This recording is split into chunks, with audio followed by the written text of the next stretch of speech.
السلام عليكم ورحمة الله وبركاته. أهلا بكل متابعيني من كل مكان. أنا إيناس عبد الله ودي قناة نبتة حسنة. النهاردة إن شاء الله هنعرض مع بعض منهج الرياضيات لرياض الأطفال المستوى الثاني KG2 الفصل الدراسي الأول.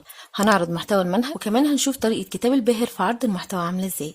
أول حاجة هنلاحظها إن الكتاب بيحدد المرحلة العمرية المناسبة لدراسة هذا المنهج، هو من سن 5 سنوات ل6 سنوات. طيب كتاب الباهر بكام؟ كتاب الباهر ب 32 جنيه وعدد صفحات الكتاب 152 صفحة. طيب نقول بسم الله الرحمن الرحيم كده ونبدأ مع بعض نفتح الكتاب بتاعنا. طبعا المنهج بتاعنا زي ما احنا شايفين كده 6 فصول، كل فصل بيحتوي على 10 دروس. اول حاجه الكتاب بادئ بيها هي ايام الاسبوع، وطبعا ايام الاسبوع احنا متعرفين عليها من KG1، وكمان السنه دي هنبدا ناخد عليها مسائل، فلازم يكون الطفل عارف كويس ايام الاسبوع وكمان شهور السنه. طيب نبدأ مع بعض كده الفصل الأول بيكون من 10 دروس. طبعا الكتاب مقسمهم لجزئين، فبيقول لك أول 5 دروس الطفل هيتعلم فيهم تحديد الشهر واليوم والتاريخ، العد حتى العدد 5، وده طبعا بيعتبر مراجعة على اللي الطفل درسه في KG1. وكمان هنتعلم استخدام مصطلح فوق وتحت، وكمان هنتعلم يعني ايه دائرة. زي ما احنا شايفين طبعا الكتاب بادئ بأنشطة تقوية عضلات أصابع اليد عند الطفل، وطبعا الأنشطة دي احنا تعرفنا عليها في KG1. بيبدأ الطفل يمشي على النقط بالقلم علشان يبدأ يعود ايده على مسك القلم. طيب بعد كده عندي العدد 1، هنبدأ نكتب العدد 1 ونحل الأنشطة على العدد 1. وشايفين طبعا المساحة المتوفرة للطفل عاملة ازاي، تتيح لي ان هو يكتب ويمسح ويغلط، والمساحة طبعا كبيرة زي ما احنا شايفين. وكمان أنشطة على العدد 1 والعدد 2 والأنشطة بتاعته، وكمان العدد 3 والأنشطة. وهنبدأ نتعلم بقى مصطلح فوق وتحت زي ما احنا شايفين كده، وكمان أسئلة على الجزئية دي. بعد كده عندي العدد 4 والأنشطة عليه، والعدد 5. شايفين طبعا كمية الأنشطة والأسئلة قد ايه المقدمة للطفل. وبعدين في آخر الجزء ده من الفصل الأول هنبتدي في تعلم الدائرة. يعني ايه دائرة؟ هي شكل مسطح يتكون من خط منحني. طبعا احنا كنا خدنا برضو فكرة عن الدائرة، طبعا احنا كنا واخدين فكرة قبل كده في KG1 عن الأشكال الهندسية. طيب الدروس بعد كده من 6 ل 10 هنتعلم فيها ايه؟ هنتعلم برضو فيها ازاي الطفل يكتب التاريخ بتاع اليوم، وكمان هنتعلم يعني ايه دوائر ومثلثات ومربعات، واستخدام مصطلح فوق وتحت، وكمان تمثيل العدد 1 و2 بالكميات والصور. طيب تعالوا نشوف كده الدروس معروضة ازاي. شايفين طبعا الأسئلة والألوان والتنظيم بتاع الكتاب عامل ازاي، والمساحة المتوفرة للطفل عشان يقدر يكتب فيها. اهو مصطلح فوق وتحت، المثلث وتدريبات عليه، المربع وتدريبات عليه. وبكده يكون الفصل الأول معانا انتهى، ونبدأ في الفصل الثاني. برضو بيتكون من 10 دروس، والكتاب بيقسمهم ل5 و5. أول 5 هنتعلم فيها برضو كتابة التاريخ، وكتابة العدد 3 و4، وتجميع البيانات، والمقارنة بين الكميات، والمقارنة بين المجموعات لمعرفة العدد الأكبر والعدد الأقل والأعداد المتساوية. طيب هنشوف هنا كده طبعا هناخد مراجعة على الأعداد اللي خدناها قبل كده، وأنشطة. شايفين أنشطة عاملة ازاي؟ علم طفلك أكبر من وأقل من. طبعا بيبدأ بعرض بعض المسائل اللي هنعلم من خلالها الطفل مصطلح أكبر من وأقل من. وأنشطة تاني، أسئلة كتير جدا زي ما احنا شايفين. وهنبدأ نعلم الطفل مصطلحات أقل من وأكبر من ومساوي ليه. نبدأ في تعلم الأعداد 6 و7 والأنشطة عليهم.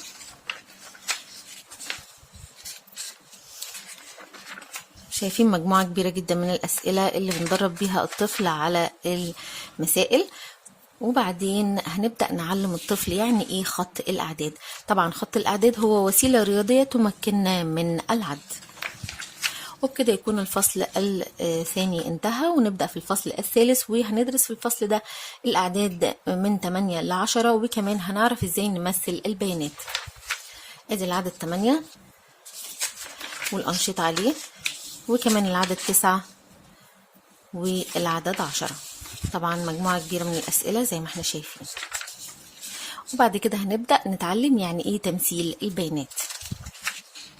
هناخد طبعا كذا طريقة ممكن نمثل بيها البيانات.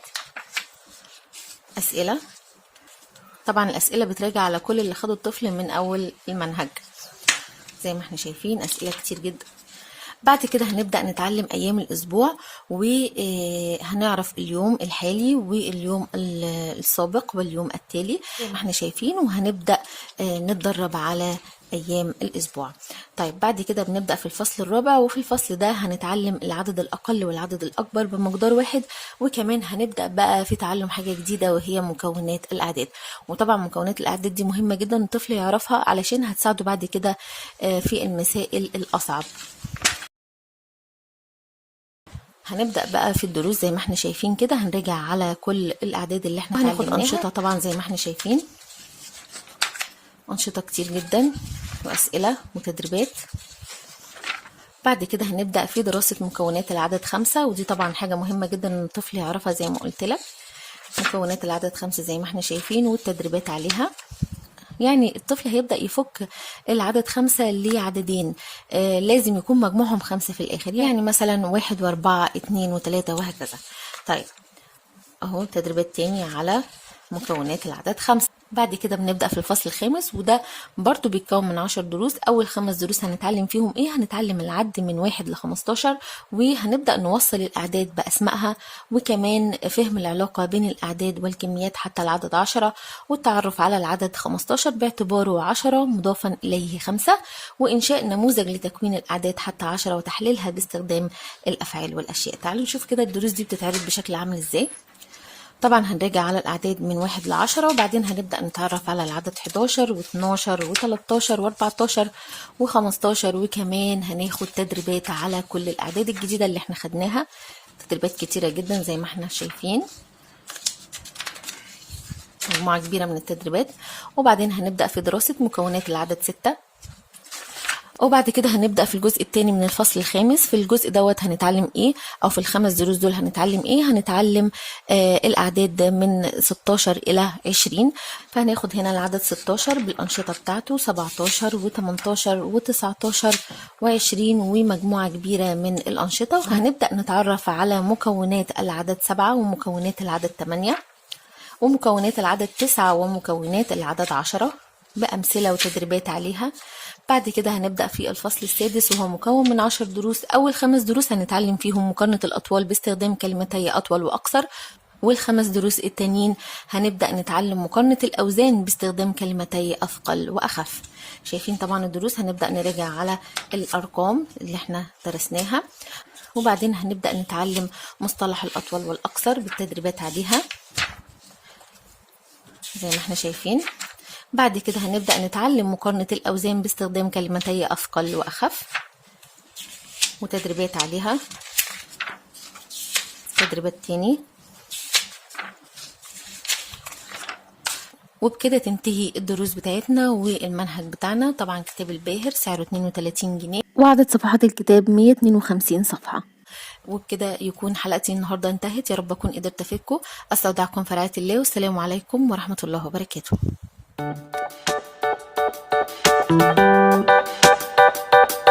Thank you.